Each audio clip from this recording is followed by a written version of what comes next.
Today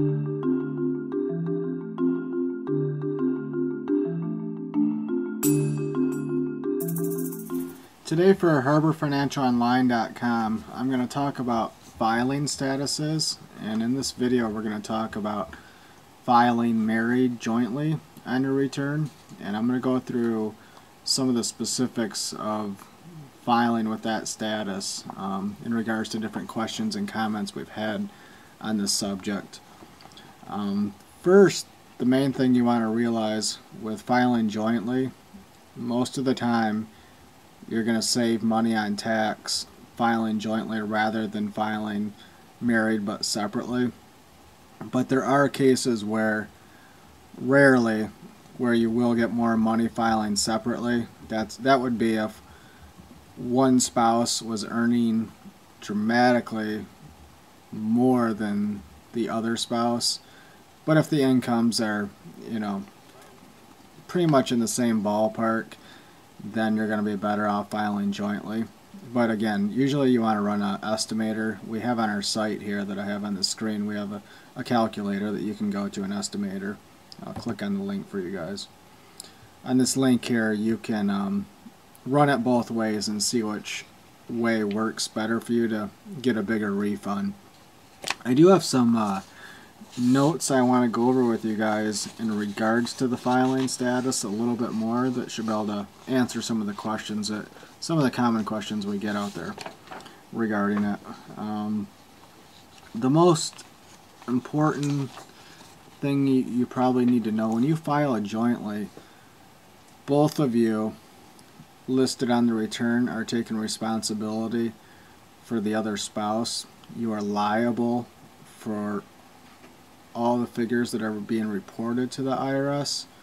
So if your spouse is lying about their income levels or certain deductions, the burden falls on you as well. So that's something to keep in mind when you're preparing the return together. That in the future, say something unfortunate happened and you may have had a divorce, the years prior when you were married filing jointly, you can still be liable for that. So just need to keep that in mind. That's just an experience as a previous tax auditor. I know that's something that auditors look for.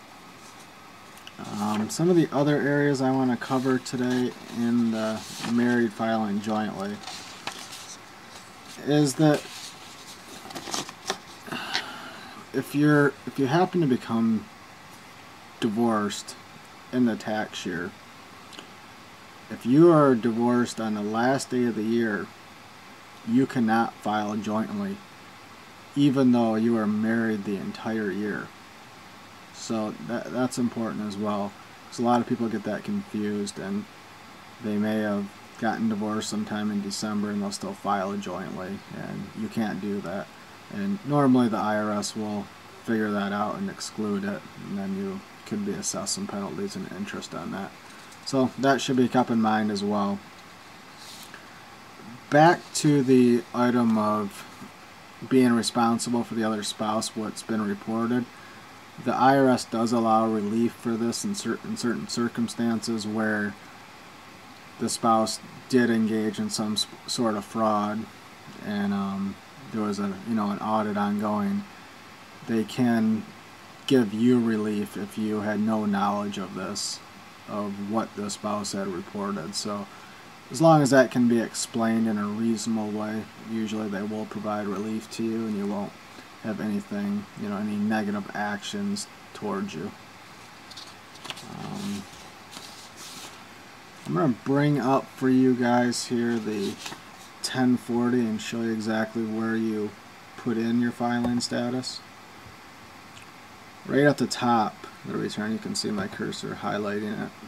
This is where you're going to mark the box for married filing jointly. Right there in box 2 in the normal 1040. Now I'm going to bring up the 1040 EZ. This is a more simplified return. This is if you have few deductions and you're just doing the standard exemption, standard deduction. This is the form you're going to fill out.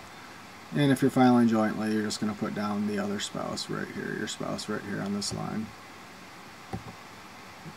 So So that's where it goes. So it's a little bit different than the normal 1040, how you're going to fill that out.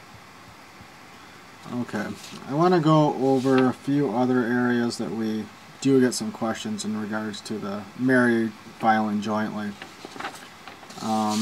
If your spouse happens to be away from home and they can't sign it, you legally cannot sign that. So you need to find a way to mail that, give yourself enough time to mail that return to your spouse, get it signed, get it back, or have them send the return off to the IRS. So you can't go ahead and just sign for them on the return. A lot of people do that, and really that's not the legal way to do it. If an injury or disease prevents the spouse from signing it, then you can legally sign that return. So in a certain circumstances, you can sign for the other spouse. We have had some questions since with, you know, all the military spouses being away, and how does that affect them. What you can do, you can sign for the spouse, but then the IRS does ask that you attach a statement explaining the situation, that your spouse is overseas in a combat zone and it was unable to sign this return. So there again, you can sign, but you just have to have the proper explanation. You can still file the return electronically, and then you just send a letter to the IRS with your Social Security number, account number, with a little statement that you filed electronically. You know, you provide the electronic signature, but your spouse was away, and you take responsibility with their signature. Those are the main areas of married filing jointly that I wanted to cover in today's video. If you have any questions, please send me an email at expert@harborfinancialonline.com. I'll answer any questions you guys have, and you can check out the website that I have online here. You can go through here, do an estimate either way of how you want to file, and see which way gives you a bigger refund. So hopefully these videos helped, and I look forward to bringing more videos to you guys. And also subscribe to our updates, and you'll get all the new videos that get posted weekly. Thank you.